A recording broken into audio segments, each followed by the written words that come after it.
Back to Nevada Newsmakers with Sam Shad.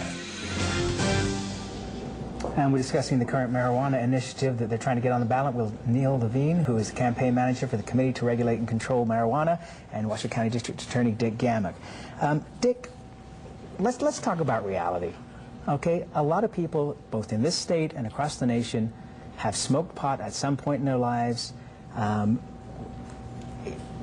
Yes, it's illegal, but wouldn't we be better off to regulate this and control it? I have to agree with Neil that at this point in time, all we're doing is funding criminal enterprises when we could control the situation. And of course, nobody wants to have anybody driving while under the influence of marijuana or operating heavy equipment or getting into accidents, whatever.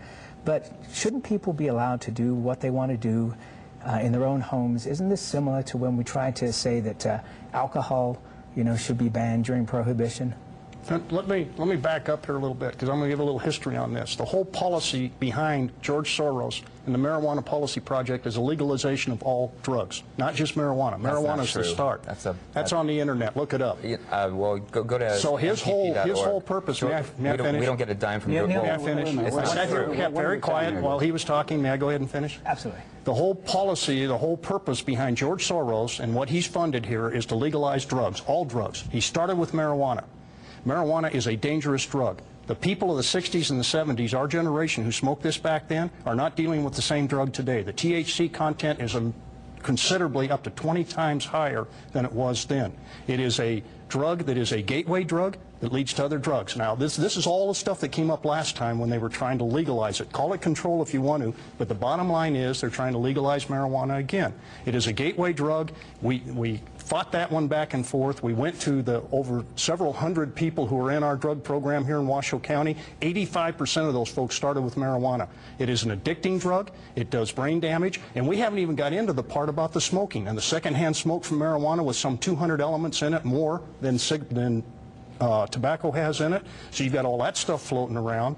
So there's all kinds of issues here. But probably my biggest concern is we're saying that we can't control it, so let's just legalize it. Why can't the same argument be made for methamphetamine, cocaine, and a lot of other drugs? Well, actually, you know what? I think the war on drugs. A lot of countries have made that case. Right, but they have made that case, and they said that we're going to quit spending this money on trying to legalize or trying to make illegal something that we cannot enforce. I mean, we've spent billions and billions and billions of dollars in the war on drugs, and we have gotten nowhere with it. The drugs are still coming into this country. The demand for these drugs is coming into this country.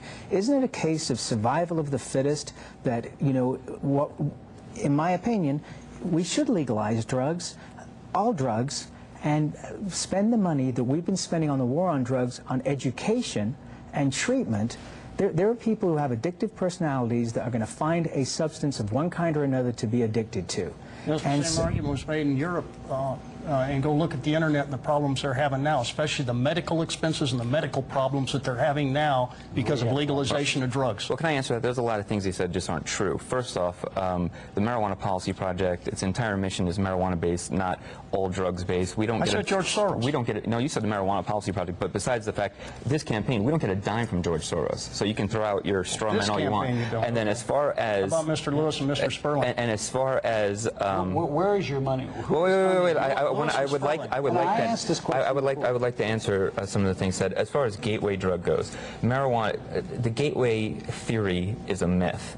The Institute of Medicine, and a study commissioned by the federal government in 1999, said that there is little evidence to show that there is a gateway drug. In 2005, the Rand Corporation, in a study commissioned by the British Parliament, said despite copious amounts of research, there is little evidence to show there's a gateway drug. I'll give you a very simple stat to show that marijuana is not a gateway. Between 95 and 100 million Americans have smoked marijuana or used marijuana in this country. About 5 million people have used cocaine, and a little over 2 million have used heroin. Where's the gateway? Sheriff Billy Young said that he smoked marijuana. Why didn't he walk through that gateway? Yes or Most people watching this know that they've used marijuana and they have not gone on to heavier drug use. That is a myth made up by prohibitionists to try and explain why something safer than alcohol is illegal. Yes or no?